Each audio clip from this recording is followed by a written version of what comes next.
আসন্ন ত্রয়োদশ জাতীয় সংসদ নির্বাচনে কুমিল্লা ১০ নাঙ্গলকোট লালমাই আসন থেকে বাংলাদেশ জামায়াতে ইসলামীর প্রার্থী হিসেবে মনোনয়ন ফরম সংগ্রহ করেছেন দলটির কেন্দ্রীয় মজলিসে শুরা সদস্য মুহাম্মদ ইয়াসিন আরাফাত।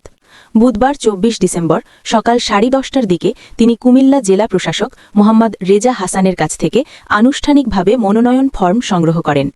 এ সময় উপস্থিত ছিলেন জামায়াতে ইসলামের কেন্দ্রীয় মজলিসে শুরা সদস্য ও কুমিল্লা দক্ষিণ জেলা আমির অ্যাডভোকেট মোহাম্মদ শাহজাহান, কুমিল্লা মহানগরীর জামায়াতের অ্যাসিস্ট্যান্ট সেক্রেটারি নাসির আহমেদ মোল্লা, সাংবাদিক নেতা ও পেরিয়া ইউনিয়নের সাবেক চেয়ারম্যান শহীদ উল্লাহ মিয়াজি, রায়কোট ইউনিয়নের সাবেক চেয়ারম্যান মাওলানা জাফর আহমদ মজুমদার, পেরুল দক্ষিণ ইউনিয়নের সাবেক চেয়ারম্যান গোলাম সরোয়ার মজুমদার কামাল, নাঙ্গলকোট উপজেলা জামায়াতের আমির মাওলানা জামাল উদ্দিন, নায়েবে আমির মাওলানা এস.এম. মহিউদ্দিন ও মাওলানা ইউসুফ আলী প্রমুখ।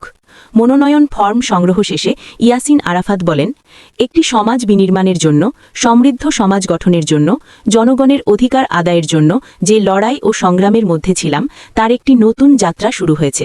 দেশের জনগণ একটি সুষ্ঠু, অবাধ ও গ্রহণযোগ্য নির্বাচন প্রত্যাশা করছে। আমি আমার লালমাই নাঙ্গলকোটবাসীকে আজকের এই মনোনয়নপত্র সংগ্রহের সুখবর জানাচ্ছি। আমার অনুভূতি হচ্ছে একটি সমাজ বিনির্মাণের জন্য, সমৃদ্ধ সমাজ গঠনের জন্য, জনগণের অধিকার আদায়ের জন্য যে লড়াই এবং সংগ্রামের মধ্যে ছিলাম তার একটা নতুন যাত্রা আজকে শুরু হয়েছে।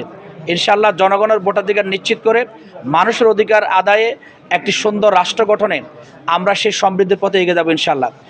আপনারা দেখছেন মেঘনা টিভি, সত্যের সন্ধানে সবসময়। এছাড়া দেশ বিদেশের নিত্য নতুন খবর জানতে মেঘনা টিভির ফেসবুক পেজ facebook+meghnaTV.bd তে লাইক দিয়ে আমাদের সাথেই থাকুন।